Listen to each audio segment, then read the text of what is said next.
The sterile glow of the computer screen illuminated Maya's face, highlighting the dark circles under her eyes and the taut lines of stress etched around her mouth. The deadline for the biggest project of her career, a presentation that could make or break her future at Stellatech, loomed just hours away. But the words on the screen blurred, her focus shattered by the relentless pinging of her phone. Each notification was another reminder of the escalating online backlash against her latest social media post, a seemingly innocuous comment about a trending topic that had been twisted and weaponized by an army of anonymous critics. The vitriol was relentless, a torrent of hateful messages flooding her feeds, accusing her of everything from blatant ignorance to malicious intent.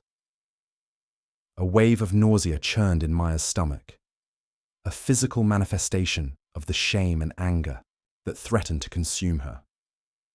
One careless comment, taken out of context, had spiraled into a full-blown online firestorm. Her reputation, painstakingly built over years of hard work and dedication, was now being dragged through the digital. Mudsleep had become a luxury she could no longer afford. Her nights were haunted by the endless scroll of hateful comments, each one a fresh stab at her self-esteem. Anxiety, a constant companion, whispered insidious doubts, questioning her judgment, her intelligence, her very worth. Her hands trembled as she typed a response, her fingers hovering over the keyboard, paralyzed by the fear of saying the wrong thing, of further fueling the flames. The digital world, once a source of connection and information, now felt like a hostile battleground. The pressure of the looming presentation at work only amplified her distress. How could she possibly focus on delivering a confident and persuasive pitch when her mind was consumed by the online maelstrom, the fear of her personal life bleeding into her professional one, of her colleagues and superiors seeing her as the target of such intense negativity, was almost unbearable. Driven by a desperate need for guidance, Maya remembered a small, antique book her grandmother had given her, a collection of Seneca's letters, a source of wisdom her grandmother had often turned to in times of trouble. With a sigh, Maya retrieved the book from her desk drawer. Its worn leather cover, a familiar comfort. She opened it, her eyes falling upon a passage. How much more harmful are the consequences of anger than the causes of it? Seneca's words struck her with a sudden clarity. Her initial reaction to the online attacks had been a surge of anger, a desire to lash out, to defend herself with equal ferocity. But Seneca's wisdom offered a stark warning. Her anger, if unchecked, would likely cause more damage to her own peace of mind and reputation than the initial hateful comments. She continued reading. Associate with people who are likely to improve. You. Welcome those whom you are capable of improving. The process is mutual. Men learn while they teach. The anonymity of the online world had allowed her to be targeted by individuals with no genuine interest in understanding or constructive dialogue. Seneca's words reminded her of the importance of surrounding herself with supportive and understanding individuals in her real life, those who valued genuine connection and mutual respect. Later, as the deadline for her presentation drew nearer, and her anxiety threatened to overwhelm her, Maya recalled a passage from Marcus Aurelius's Meditations that had always resonated with her. Today, I escaped from anxiety, or rather, I discarded it, for it was within me, in my own perceptions, not outside. Aurelius's words were a powerful reminder of the locus of control. While she couldn't control the hateful comments or the misinterpretations of strangers online, she could control her own thoughts and perceptions. Her anxiety was not an external force acting upon her, but an internal response to her interpretation of the situation. She had the power to choose a different perspective, to discard the mental burden she was carrying. She closed her eyes, taking a slow, deep breath. The Stoic wisdom she was absorbing offered a path not of denial or suppression of her emotions, but of understanding and managing them. She couldn't silence the online critics, but she could choose not to let their negativity define her. With newfound resolve, Maya turned back to her presentation. The online noise still lingered in the back of her mind, but it no longer held the same power over her. She focused on the task at hand, channeling her energy into delivering a clear and compelling pitch. The presentation went well.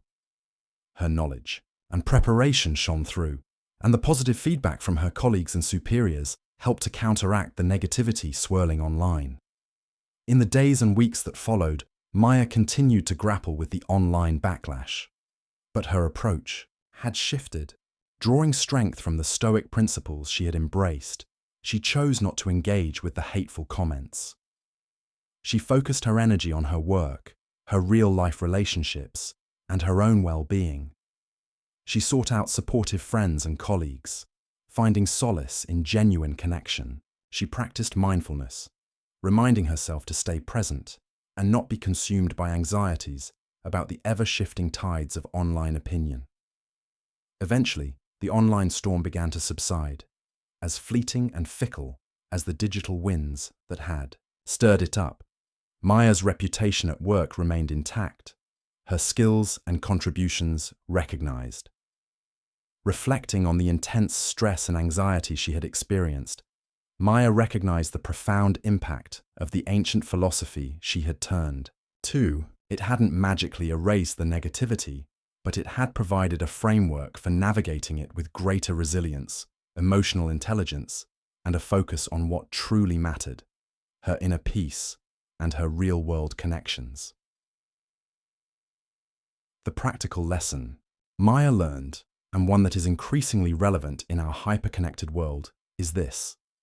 In the face of online negativity, public criticism, and the constant pressures of social media, our ability to maintain our mental well-being and navigate these challenges effectively depends on our capacity to control our internal responses and focus on what is truly within our sphere of influence.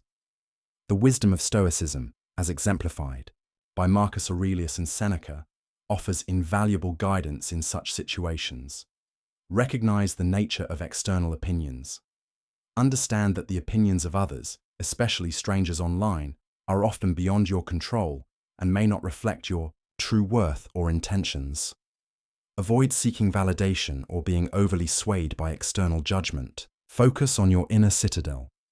Cultivate a strong sense of self-worth that is rooted in your own values and principles, rather than being dependent on external approval. This inner strength provides a buffer against negativity. Practice emotional regulation.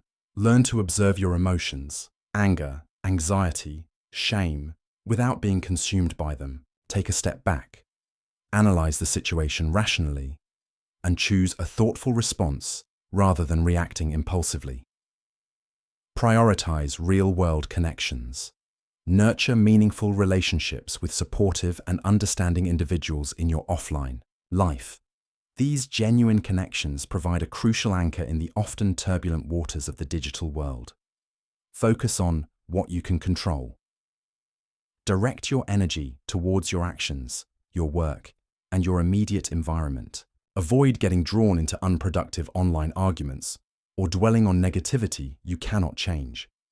Just as Maya found a way to navigate the intense pressure and negativity of an online firestorm by embracing Stoic principles, we too can cultivate the inner resilience and wisdom to maintain our peace of mind in an increasingly noisy and judgmental world. The power to weather the storms of public opinion lies within our ability to master our minds and focus on what truly matters.